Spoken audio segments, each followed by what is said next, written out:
Abuya Sayyid Muhammad Alawi Al-Maliki Al-Hasani dalam sebuah kitabnya Madza fi Sya'ban, beliau menerangkan bahwasanya apa sih yang terjadi di bulan Sya'ban. Paling tidak beliau menerangkan bahwasanya di bulan Sya'ban ini ada 3 kejadian penting yang harus kita ketahui bersama. Yang pertama, bahwasanya di bulan Sya'ban ini ada tahwilul qiblah, ada pergantian kiblat. Dulu Rasulullah Shallallahu Alaihi Wasallam diwajibkan oleh Allah Subhanahu Wa Taala itu ketika sholat menghadap kiblat. Kiblatnya di mana? Baitul Maqdis, di Masjidil Aqsa di Palestina. Itu pertama kali diterangkan oleh banyak mufassir, para ulama. Kenapa kok Masjidil Aqsa menjadi kiblat? Karena memang para nabi-nabi terdahulu semuanya itu kiblatnya di Masjidil Aqsa. Semuanya tanpa terkecuali.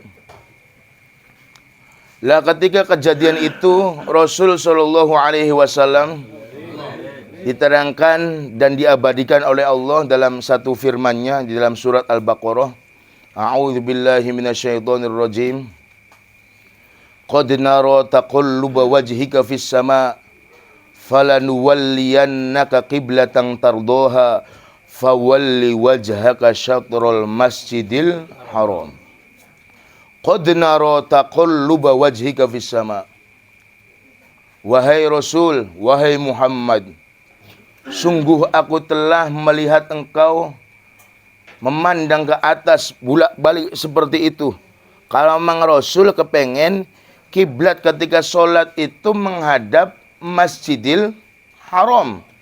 Satu sisi Masjidil Haram itu sebagai tanah kelahiran Rasulullah. Satu sisi Masjidil Haram juga itu merupakan awwalu baiti wudi'a linnas lalladzi bi Bakkah. Jadi pertama kali kiblat yang diletakkan di atas bumi adalah Masjidil Haram, Ka'bah, seperti itu. Jadi kemudian diijabahlah Rasulullah Shallallahu Alaihi Wasallam keinginan beliau bahwasanya fawalli wajhaka syatrul Masjidil Haram. Ya Muhammad, mulai sekarang pindah. Ketika engkau sholat, pindahlah menghadap ke arah Ka'bah. Itu terjadi di satu masjid yang sampai sekarang masih diabadikan dengan nama Masjid Qiblatain. Masjid yang mempunyai 2 kiblat. Dan itu terjadi ketika Rasulullah Shallallahu Alaihi Wasallam sedang melaksanakan sholat. Berubah drastis menghadapnya. Oleh karena itu dari hal ini para ulama ahli fikih menerangkan bahwasanya ketika kita semuanya salah dalam menghadap kiblat, terus lantas ada orang-orang tertentu itu memberikan pengertian kepada kita, salah mas menghadapnya, kok sampean menghadap situ, balik kanan, gerak, itu boleh. Dengan cara yang penting gerakan kita tidak melebihi daripada 3 gerakan yang dapat membatalkan sholat secara berurutan seperti itu. Jadi ketika kita pelajari lebih jauh, kenapa kok Masjidil Aqsa itu menjadi kiblat? Karena memang Masjidil Aqsa itu sekali lagi itu merupakan kiblat-kiblat para anbiya, para mursalin terdahulu. Para rasul dan nabi terdahulu itu semuanya mensucikan Masjidil Aqsa. Dari mulai Nabi Isa ke atas. Jadi sampai Nabi Yusuf. Nabi Yusuf itu punya ayah namanya Nabi Yakub. Nabi Yakub itu punya ayah namanya Nabi Ishak. Nabi Ishak itu punya ayah namanya Nabi Ibrahim alaihimussalam. Semuanya itu menghadap Baitul Maqdis, Masjidil Aqsa, seperti itu. Nah, Ishak ini merupakan putra Nabi Ibrahim dari jalur Siti Saroh. Seperti itu. Karena dulu ketika Nabi Ibrahim alaihissalam menikah dengan Siti Saroh, sampai tua Nabi Ibrahim belum dikaruniai keturunan, Akhirnya oleh Saroh, Nabi Ibrahim diminta untuk menikah untuk yang kedua kalinya dengan wanita cantik, dengan wanita yang menawan dan punya akhlakul karimah, yaitu Siti Hajar. Dijodohkan oleh Saroh. Yang bukan rabine Kang Agus ki bakal lagi kanan ini. Akhirnya menikahlah Nabi Ibrahim dengan Siti Hajar. Dan sebab pernikahan Nabi Ibrahim dengan Siti Hajar, Nabi Ibrahim dikaruniai seorang putra yang bernama Ismail. Nah, Nabi Ibrahim dikaruniai oleh Ismail. Akhirnya gimana? Akhirnya karena memang hati tidak akan mungkin dibohongi, Siti Saroh menaruh cemburu kepada Siti Hajar. Akhirnya memang di situ Saroh punya niatan bagaimana caranya Nabi Ibrahim itu berpaling dari Siti Hajar dan fokus mencintai dirinya, kata Saroh. Akhirnya Siti Saroh memberikan satu syarat kepada Nabi Ibrahim. Nabi Ibrahim, boleh engkau dengan Hajar dengan syarat kamu harus melukai satu anggota daripada Siti Hajar. Akhirnya yang Nabi Ibrahim itu seorang nabi dan rasul. Dan sudah kita ketahui bersama, di antara sifat wajibnya para nabi, para rasul itu harus fatona. Fatona itu cerdas, cemerlang pikirannya. Akhirnya Nabi Ibrahim punya pemikiran yang hebat. Oke, siap. Saya akan melukai satu anggota daripada Siti Hajar.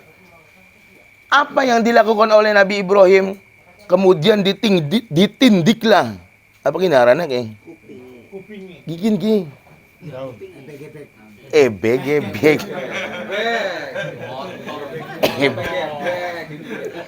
Ayolah, ditindiklah daun telinga daripada Siti Hajar. Memang keluar darah. Pertama kali keluar darah. Tapi Nabi Ibrahim seorang nabi rasul yang cerdas, dipakaikanlah emas di daun telinga Siti Hajar. Yang tadi niatannya Siti Sarah supaya Nabi Ibrahim berpaling kepada dirinya. Ternyata setelah kejadian itu Siti Hajar walaupun dilukai, tapi dilukainya dengan hal yang terbaik. Sehingga pengennya memaunya cokene blesak, tapi malah jadi bagus, ayu. Mulane wong wadon kapatan pengen ayu kudu dupai anting. Berarti kawat wong lanang dupai anting, arane wong lanang ayu. Malah wong lanang wadon.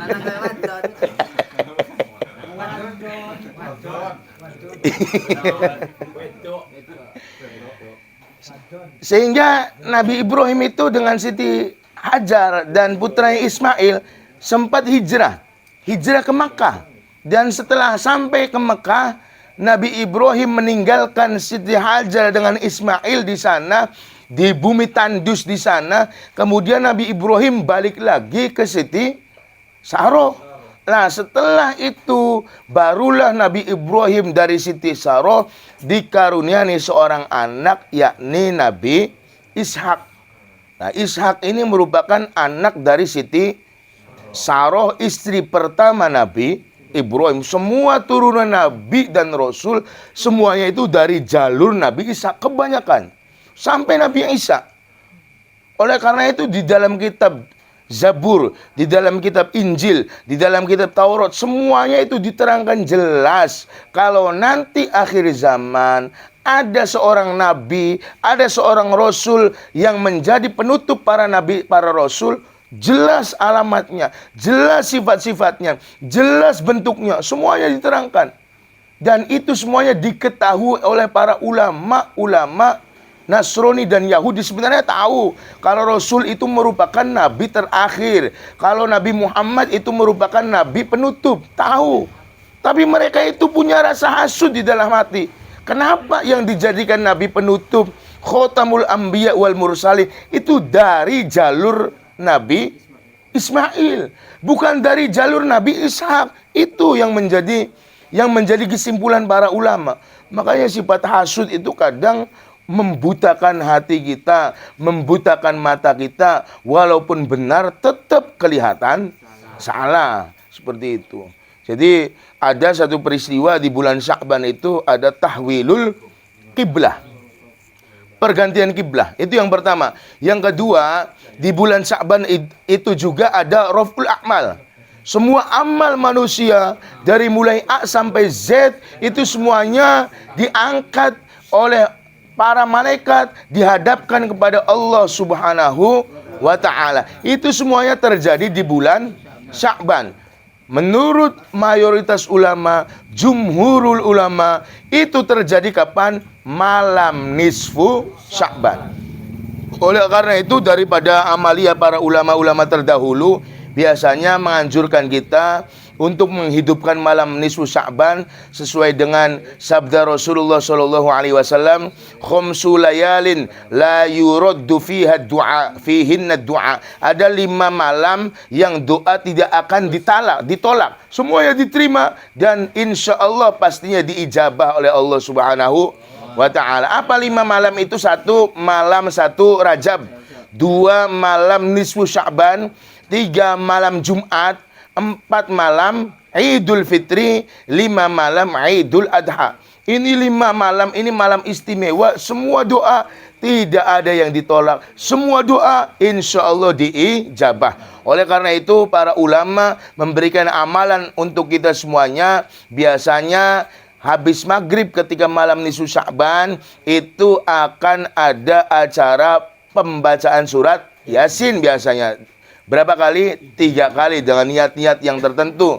Seperti itu. Oleh karena itu kemarin saya lihat kalender. Kalau di kalender tanggal 15 Sya'ban itu ada di hari Selasa. Seperti itu. Otomatis malam Selasa. Tapi ketika kita merujuk ke keputusan NU dan juga kita merujuk ke Haul Al-Habib Ahmad bin Abdullah bin Thalib Al-Atos yang ada di Sapuro, Pekalongan, dan juga merujuk haul daripada Al-Habib Muhammad Al-Haddad yang ada di kota Tegal. Biasanya haul Sapuro di Pekalongan itu tanggal 14 Sya'ban. Malamnya akan ada nisfu Sya'ban. Ternyata haul di Pekalongan itu adanya di hari Selasa. Malam Rabunya itu baru nisfu Sya'ban. Masuk agenda masalahnya. Terus juga di Tegal juga sama. Berarti dari itu kesimpulannya para habaib dan para ulama banyak yang condong malam nisfu Sya'ban ini bertepatan dengan tanggal 8 Maret 2023, berarti malam Rabu seperti itu. Bener Gus. Idi tanggalannya pada malam Rebo. Ternyata larang berarti. Berarti mangga untuk para imam-imam di musola-musola masing-masing, mangga silakan dihidupkan malam nisfu Sya'ban ini. Wabil khusus mangga kita semuanya selaku para takmir atau juga orang-orang yang gemar ke masjid, mangga malam nisfu Sya'ban kita ramaikan bersama dengan menghidupkan amalia para ulama kita. Itu yang kedua. Dan yang terakhir ada Qismatul Maqadir, ada pembagian takdir. Jadi 1 tahun itu si A mati, si A hidup, si A rezekinya lancar, si A rezekinya sulit, si B nanti akan ada kesehatan yang sempurna, si C akan penyakitan baik. Itu semuanya dibagikan takdir oleh Allah kepada para malaikat, adanya juga di malam nisfu Sya'ban. Seperti itu ya. Yamhullahu ma yasha wa yuthbit wa indahu ummul kitab. Di dalam kitab Allah Subhanahu wa ta'ala tulisan takdir semuanya itu Allah maha menghapus dan menetapkan. Jadi ketika kita berdoa kepada Allah di malam nisfu Sya'ban, kita minta, kalaupun ya Allah Engkau menulis dan menetapkan kami menjadi orang-orang yang cilaka, yang punya yang tidak ada kebahagiaan, hapus ya Allah, masukkanlah kami ke dalam golongan orang-orang yang berbahagia dunia dan akhirat. Oleh karena itu sekali lagi mangga kita hidupkan malam nisfu Sya'ban ini sebagai syiar amaliyah para ulama-ulama terdahulu. Adapun banyak yang yang memberikan ijazah tentang sholat nisfu Sya'ban dan lain sebagainya. Itu banyak sekali para ulama yang mengomentari hal itu. Kalau sholat mangga silakan sholat sunnah saja, seperti itu.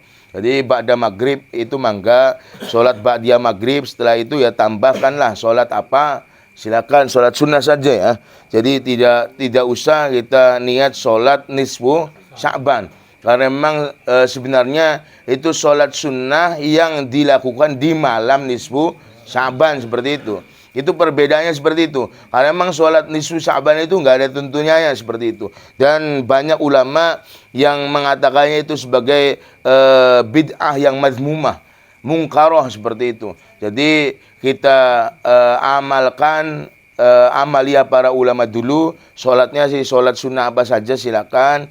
Kalau pembacaan yasinnya mangga kita berjamaah. Insya Allah seperti biasanya kita hidupkan masjid kita ajak keluarga kita ajak saudara kita, tetangga kita untuk sama-sama menghidupkan malam nisfu Sya'ban. Dan paling tidak di malam-malam tertentu yang istimewa 5 tadi, satu itu menghidupkan malam tadi dengan berjamaah sholat isya.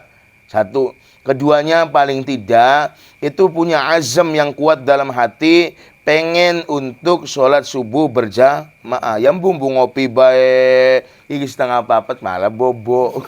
Yang bukan mengkono. Wallahu alam. Jadi mangga kita semuanya senantiasa menghidupkan para amaliyah ulama-ulama terdahulu. Mudah-mudahan ini bermanfaat, mudah-mudahan kita semuanya tetap dalam lindungan Allah Subhanahu wa taala. Mangga kita sirami, mangga kita rawat amaliyah yang biasa kita kerjakan daripada amal-amal kebaikan di bulan Rajab. Kita terus istiqomahkan di bulan Sya'ban ini, dan mudah-mudahan harapan terbesar kita semuanya disampaikan, dipertemukan oleh Allah dengan bulan suci Ramadan, dan dijadikan oleh Allah hamba-hambanya yang gemar berpuasa, melaksanakan kewajiban puasa dan melaksanakan qiyamul lail, sehingga kita semuanya dibebaskan oleh Allah dari api nerakanya. Amin ya rabbal alamin. Maulaya sholli wa sallim abada ala habibika khairil kullihim huwal habibul ladzi durja syafa'atuhu likulli hawlim minal ahwali muqtahimi ya rabbi bil Mustafa balligh maqasidana waghfir ma madaya wasi'al karami. Ya Allah, ya Allah, ya Allah, ya Allah biha, ya Allah biha, ya Allah khatimah ya arhamar rahimin, arhamar rahimin, ya arhamar rahimin, farrij muslimin. Alhamdulillahi rabbil alamin. Matur suwun pangapunten saking kaula. Allahul muwaffiq ila aqwamit thoriq wal afa minkum. Assalamualaikum warahmatullahi wabarakatuh.